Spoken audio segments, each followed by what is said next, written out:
guys, it's Linnea with a video for Penguin Palace, and today I am featuring the Cyber Wallpaper Stencil. So I'm going to do some fun masking and just give you guys a way to stretch your stencils other than to use them to create a full background. So I'm going to use my grid mat, and I have a regular A2 sized card on my desk, and I'm just going to line this up so that it's centered left to right. And then I'm going to ink blend probably about the bottom third of my card.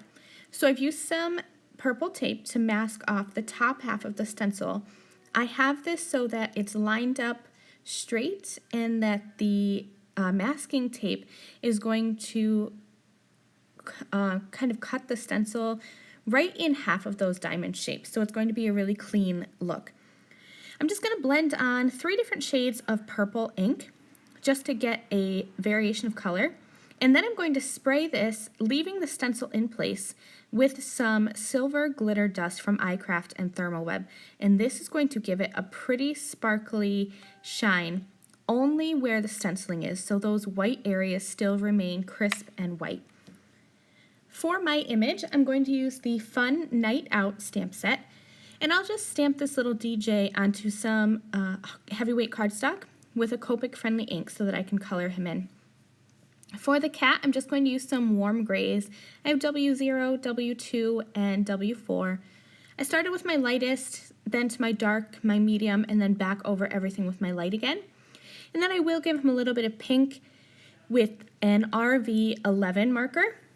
I'm going to color the rest of the image really easily and simply. I'm just using mostly 2 marker blends here. I colored his headphones and his glasses purple so they would match the ink blending.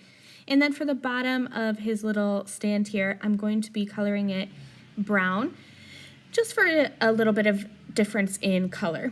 So again, I'm just starting with my light color, which is my E74, and then I will go in with my E79 and just add a little bit of shading for depth and dimension and cover over the whole thing again with my E74 marker.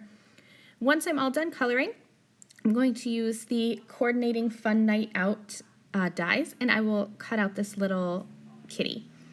So the sentiment that I wanted to use was too long for my card design, but that's no problem. I just cut it in half.